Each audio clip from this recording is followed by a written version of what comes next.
How's it going? Not too bad. Yourself? What's up? Not a lot. It's going okay. Excellent. Right, I'm 1STMETALGOD, and this is just a little dual com over Skype with my very special guest, the Wolf. What's going on, you sexy bastards? Hell yeah, motherfucker. Right, we'll start off with a few questions, obviously. Excellent. It's an honor having you. Yeah, thanks for having me on here. We've done this once already, but the last one failed with the audio. Yeah, bastards. Yeah, got a new one now, so hopefully that's going good. I have tested it a few times. Awesome. And well, you are my favourite YouTuber. There's Well, no thank doubt you. about that. And you're always a nice person to chat to, be it messages, Facebook, Skype, anything. Oh, thank you. I do what I can. I love your commentaries to bits, they're just my favourite. My random rambling going on about Tigo biddies and meat and taters and all that stuff. There's no doubt they're just so fun to watch and to listen to. Well, thank you. And I discovered you through Crafty Cockney, which happened when his channel got taken down not too long. Yeah, no, he got the shaft pretty good there from Google Tube, screwing him over not just once but like twice or three times now. It's ridiculous. Yeah, and he's seeing this happening again with YouTube subscribers going down for him. Yeah, his activity and stuff like that's been going down because I guess just hasn't been getting as many active subs and that, and just it's a shame because I mean he was doing like when I ran into him about 4 or 5 months ago, I think he had uh, he had way more subscribers and way more views than I did at the time. I think he was getting close to about 200,000 views, something like about 1,600 subscribers, and pretty much lost all that. Went right back down to basically day one overnight. Yeah, and he set up his new little separate channel while he was having a break deciding what he was going to do, and he still got more subscribers on that channel than his current one now, which is back up. Yeah, it's really odd how that one played out. I don't know. YouTube's a funny place for that kind of stuff. I mean, sometimes you can, if you get knocked down, you can pick yourself up right away. And then sometimes it just, I don't know, just the way it goes. It's just a weird, wacky place. Yeah, it's always changing for the worse. Yeah, especially with the new channel background layout. I've been seeing a bunch of videos on that, and just wow. That's all I can Yeah, say about that one. by bright nice backgrounds of ours. Well, I mean, I understand what they're trying to do because they want to incorporate a more friendly experience for mobile users, smartphones, tablets, that kind of stuff. Because I mean, you look at just on my channel right now, I'm getting about 40 to 45% mobile users. So I understand their logic that they want to try to push towards that a bit. But I mean, having a basically white blank page with some text and the other stuff, it's I understand their what they're trying to do, but I think their execution is piss poor, for lack of a better description. It's a clusterfuck. Yeah, it really is, and it just makes everything look bland and just empty. Well, the part that, and I don't know if this is true or not, but the part that bugs me the most is that if you're not a partnered channel, you're not even going to have that banner up top. It's just going to be basically a blank white page, your name, some links, and then your videos and how, if there is any kind of customization thing. I really don't know what kind of customization options we have. I don't think there's really going to be much of any. So it's going to be a bunch of clone pages. It's quite sad because I mean it's gonna hit the small channels. It's going to hit them really hard. Yeah, and it's hard to find some good ones now with all the big channels being promoted more. Just being spammed. There's a lot of crap channels out there too, but I mean, Yeah. it just makes it harder to find people. I mean, just before with the previous, I guess, Cosmic Panda or whatever they called it layout, it was a lot easier just to do searches to find just random people. Now I find even that is a lot. It's almost geared towards not encouraging you to search out to find other people. It's more encouraged to go to the bigger guys, the PewDiePies, the Ray William Johnsons, the Yogscast, and they're trying to almost like force you onto that to go to them and not everybody else. it's really quite sad how they're doing it. Yeah, it really is. Now, can you just give a little background on what you do, YouTubing wise? Sure. Well, my channel is kind of a mix. It's sort of one part gamer, one part ranter, one part commentary, one part like let's play, and like all kind of thrown into one. It's not really uh, really one of the other. It's kind of like a hybrid, kind of a mix of a few things with its own kind of sarcastic kind of spin on stuff. That's I guess that's about the best way I could describe it. It's just kind of a mix, it's kind of a mutt on YouTube. It's kind of a mix of a bunch of different things kind of put together. A little bit of a Frankenstein project, I guess. That's a very good one at that. And you also play scary games. But which is the scariest you have ever played, would you say? The scariest overall, I would have to say, in my entire life would be Resident Evil 2. Just because, I mean, that was back on the PlayStation 1. It was my first experience of an actual survival horror game. So you would be, one o'clock, 2 o'clock in the morning playing this, all the lights out, music blasted full bore, and then all of a sudden a zombie jumps out a window, and that made you jump pretty good. But I'd have to say the scariest one that I've played that's actually on my channel, I'd have to say would be one of the maybe the original Slender, because I wasn't really expecting what was going to happen with the Slenderman kind of like showing up behind you and sneaking around that. I'd have to say that was probably the spookiest one. Not really scary, but spookiest. They definitely made me jump more than a lot of the Slender clones and that kind of stuff that's come out. Yeah, they were really good games as well. And with the new one coming out, Slender Arrival, that looks just amazing. Yeah, I'm hoping to get that one here fairly soon. I was talking to a guy, and he's got a spare beta key, so I'm hoping to get a hold of that and then do a couple of videos on that game. Wow, that sounds really good. I hope so. I'm looking forward to that one. Yeah, the trailer just looks phenomenal. The graphics and just everything else with it is just amazing. Yeah, they put a lot of work into it. It's going to be a gorgeous looking game. Yeah, they've even mentioned the PS3 and Xbox may get it as well, so that'll be just interesting to see. Oh, nice. Nice. That would be really awesome to see that. You see a lot more Let's Plays out of that too if there's actual if it's an actual console game. Yeah, it would probably be DLC though, but that's better than nothing. True. I'd rather see it as a DLC than nothing at all. Yeah, same here. And how many videos would you say you upload a day? I try to shoot for 2 a day. Most days I can get that. Some days, especially this last week or two, I've only been doing about 1. And then very occasionally, if I'm feeling really super ambitious, I'll do 3. But I generally try to stick around 2. That seems to be the kind of magic number. Yeah, it seems to be the tidiest number as well. Yeah, it's just a lot easier putting out, say, 2 videos than trying to go for 3 because editing and then trying to come up with topic ideas or try to find games to play and stuff. It's just, I don't know. I find 2 is just a lot more manageable number than 3 or 4 or 5. And plus, when you have too many videos too, and your feed box gets so full of content, it can actually be unattractive for people trying to view your videos next. There's just too much. Yeah. And what would you say made you start making videos? I have to give a big bunch of credit to that to Orlando Quinn. Now he actually worked in the building that I live in, and I tried YouTube before. I was on here back in 2009 doing like these music video parody type things where I'd take like RoboCop and Mad Max, and I would put him to like different music like AC/DC or Metallica or something like that. And I kind of gave up on it because it just kind of burnt me out. I was kind of losing interest in it. I wasn't really finding it as much fun. And then every time I put up a video, I'd get copyright strikes, and it would be banned in 3/4 of the world, so I couldn't even put them out there for people to see.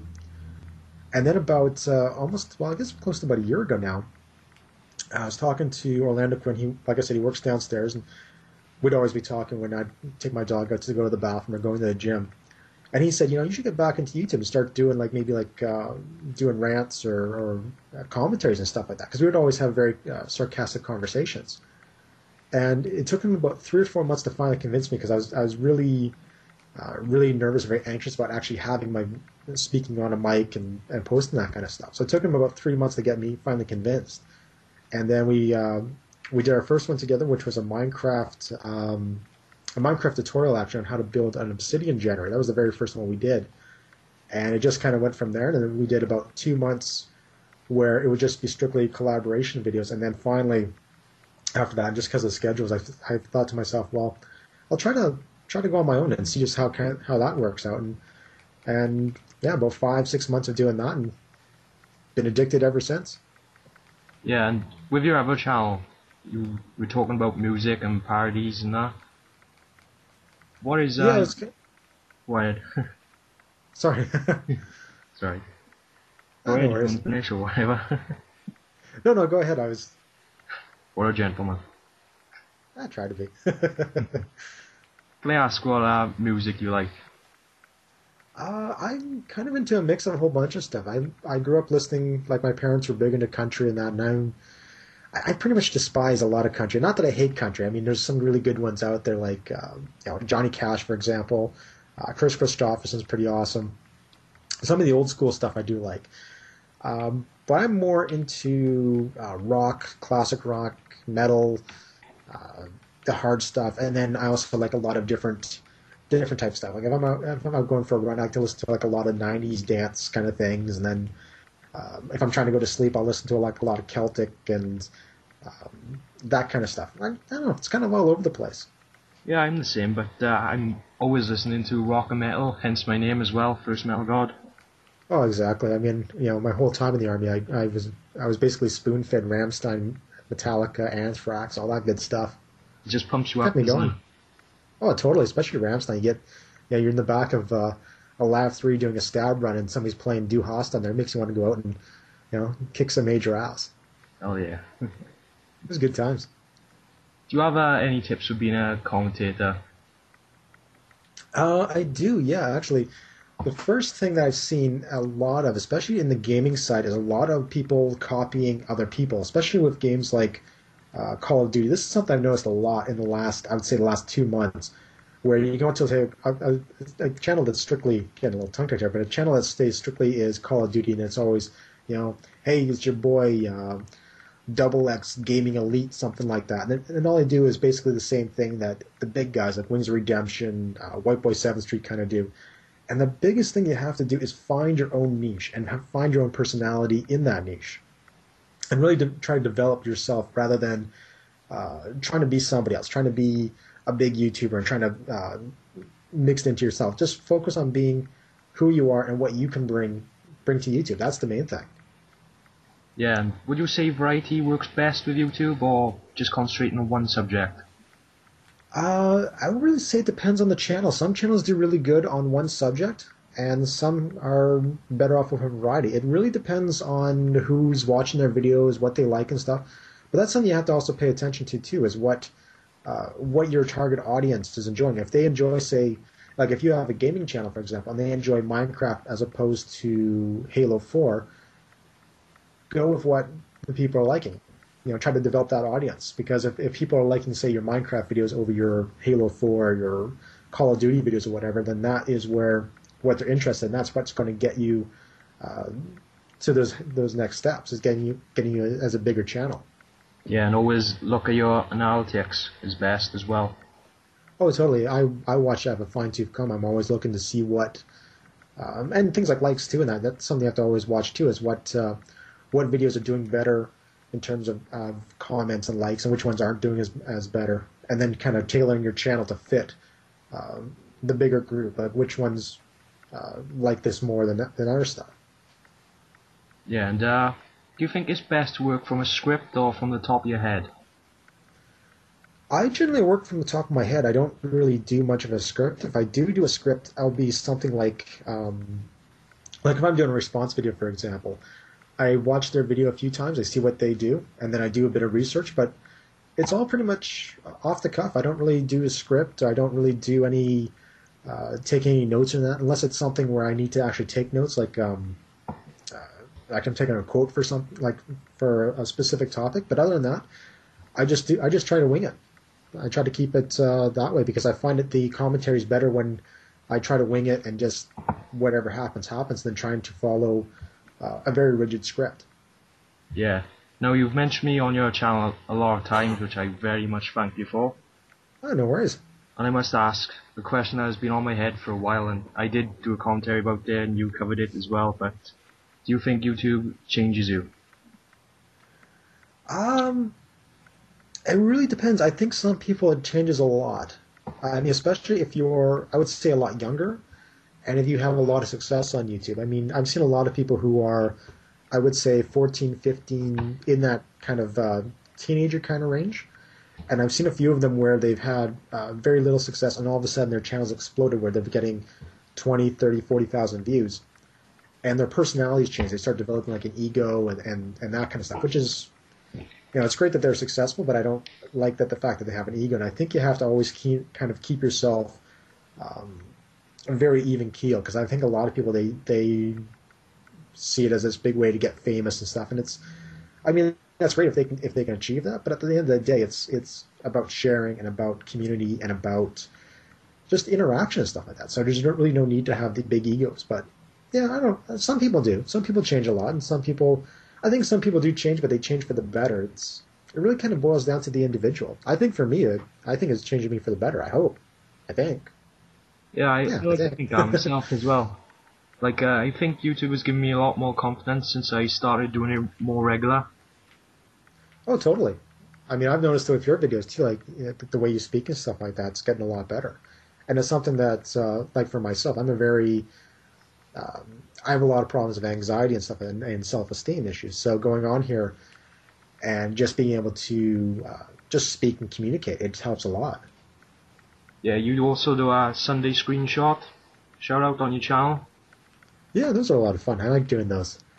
Can you explain a bit more to everyone watching? Well, basically, I got the idea from another channel called Carl with a C, and he did these Minecraft screenshot videos where he would take people would send him screenshots of their creations or things they found in Minecraft, and then he would do a video showing the screenshot, giving them a shout out. And I borrowed that idea from him. What I did was instead of just doing Minecraft, I switched it so it can be any game. It can be Call of Duty games or Halo, Minecraft, console, PC games. It doesn't matter. And then trying to give people a shout out. So I'd put their images up there and then talk a bit about their images, and at the same time there'd be their link up there as well as in the channel description point, and hopefully get them a few views. I mean, that's like I said, it's all about community. So I mean, if you can help somebody else out, it always benefits you in return. So it's always a good thing. Yeah, it really is. And helping people is just so great for yourself and for everyone else involved as well. Oh, exactly. Because I mean, at the end of the day, it's the people watching whoever's channel it is that makes them a bigger YouTuber or a smaller YouTuber, depending on what they do. So, those are the people that you always have to try to do something in return to try to, at least I think anyway, to try to help other people along and try to promote, that community kind of thing. Yeah. Here's an interesting question. Which country would you say is or has the best YouTube commentators? Oh, that could be an open-ended one there. That could get me in trouble.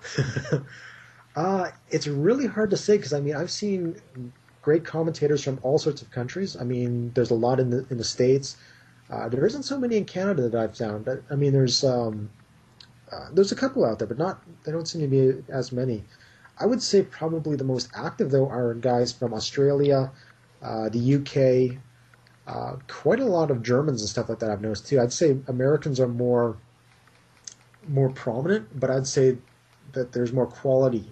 Not that I'm saying that Americans don't have good commentators now, but I'd say generally, like I mean, for a 1-to-1 ratio, I would say that people from Australia and the UK bring a bit more quality on average than say Americans. Yeah. I watch a lot of content from Americans, Canadians, Brits, and everywhere else as well. But I'm really mixed feelings on seeing like which country is the best because in their own right they're all the best.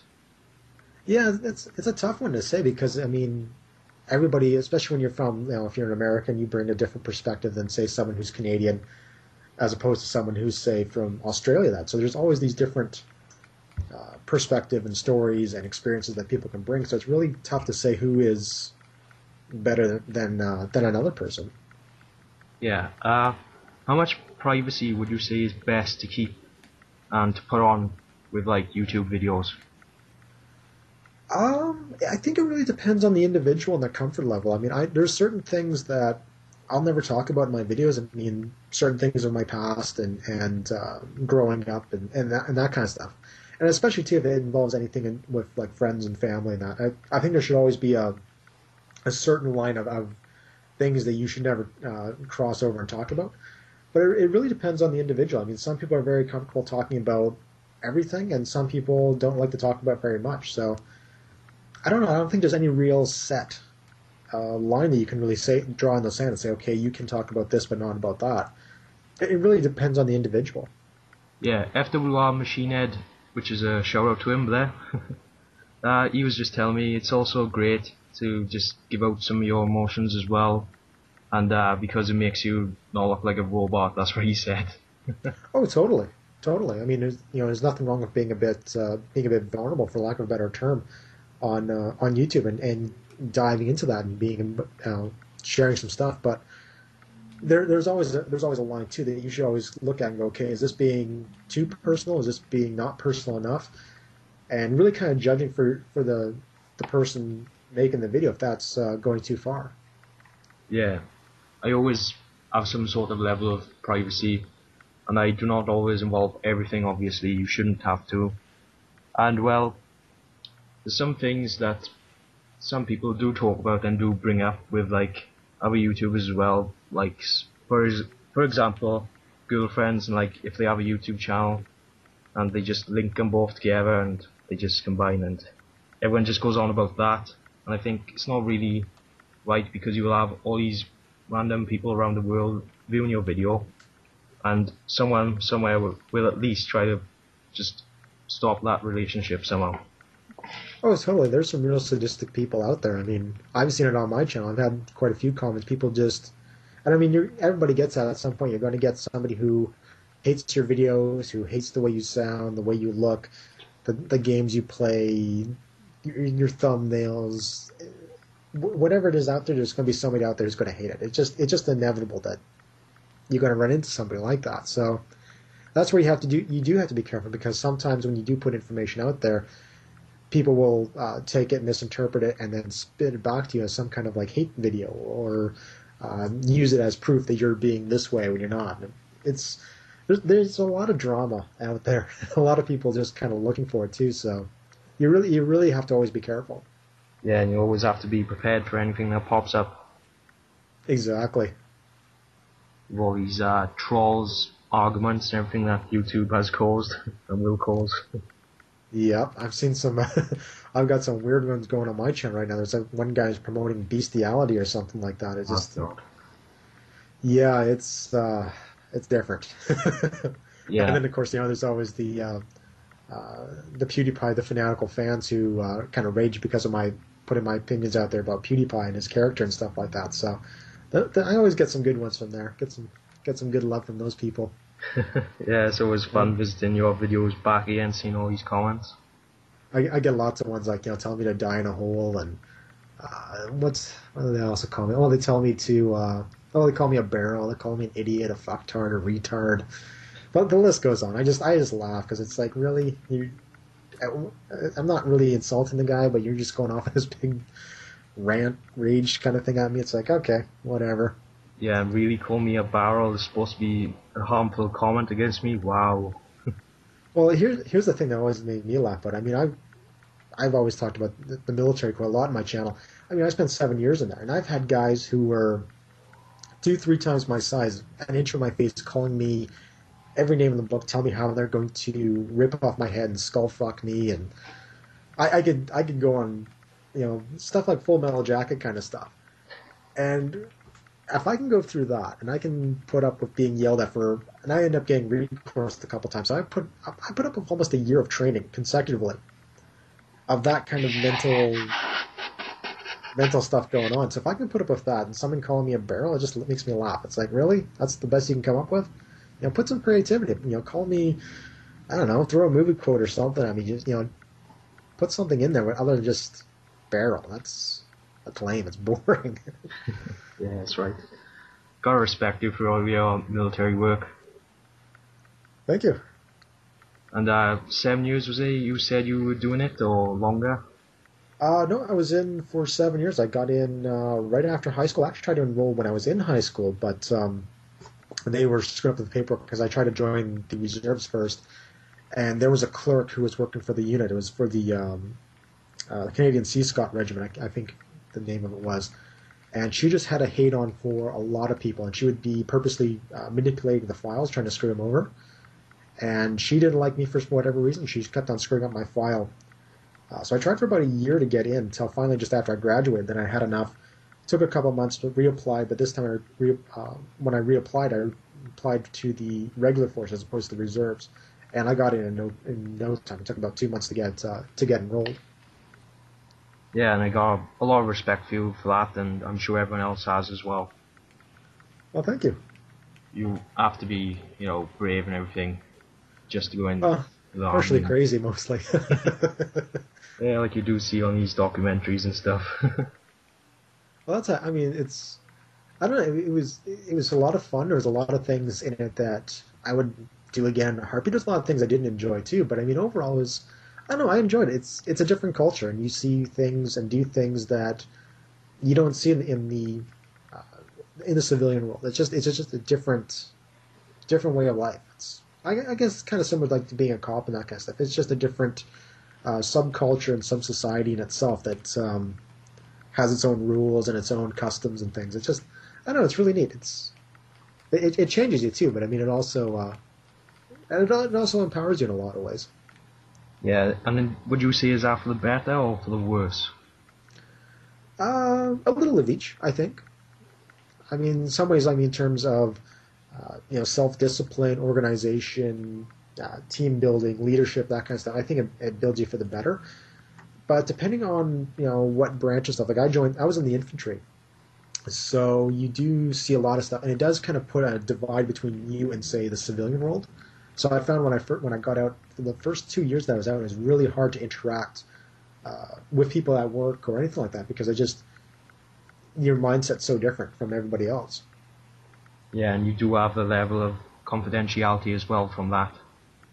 Oh, totally. I mean, there's always the chain of command and information being on a need-to-know basis. So you really have to. It really changes your mindset, especially when dealing with other people. Once you get out, like there'd be a lot of people who would. I always thought they were kind of lazy because I mean, for me, like I mean, when you're in the army, it's 24/7. It doesn't matter if you're on duty, off duty, and when you're in the field, you can be working 18, 19 hours straight for weeks on end. You don't get paid anymore. You don't get overtime. You don't get holiday benefits and that. You do get a lot of benefits in there, but when you're in the field and when you're working, when you're overseas, it's mission before self, and everything else after the mission is secondary, which is kind of in a way kind of almost backwards to the civilian world, which is more like self first before mission. So it's a real weird. It's an adjustment period. It takes a long time to adjust from that. And it's also a hell of an experience. It is. Got to blow up a lot of stuff too, which is a lot of fun. And supposedly, as soon as you come back to real life and then play some video games, explode some stuff, surely you have flashbacks and just doesn't feel the same. Not necessarily in games. I mean, a lot of people. I've seen this argument a lot of times where a lot of people think that games like Battlefield or Call of Duty and that are like real life, and they're nothing. Even like Battlefield 3, even though it's very real, the graphics are gorgeous and there's realistic type stuff. It's nowhere near realism. Yeah. I mean, they got the sounds and stuff like that, and the movements right, but you can't take a military experience, put it in a game, and say that it's the same thing. You just can't. It's two different worlds. You can't compare the two of them. It's almost like comparing, say, an apple to a tennis ball. They're both round, but they're different. They're different things. You just can't compare them. Yeah, that's correct. And it's coming up to a year anniversary of your channel. Congratulations on that. Thanks. It's hard to believe it's been a year. Almost, yeah. Yeah, and you've got a lot of subscribers, a lot of videos, and a lot of video views, and as well as likes as well. And well, huge congratulations on all that in less than a year. Thank you. Yeah, And, I'm still blown away how fast it's grown. Yeah, You really deserve it. And well, what big things do you have planned this year on your channel? I don't have anything like I don't have anything planned like say 6 months or next year or anything like that. Like I'm kind of going per month basis. Like right now, I'm looking at getting Alien Colonial Marines is the next big game I'm gonna get. I was gonna get Dead Space 3, but I just didn't have the cash to get that game, so I'm gonna be doing a Let's Play on that one for sure.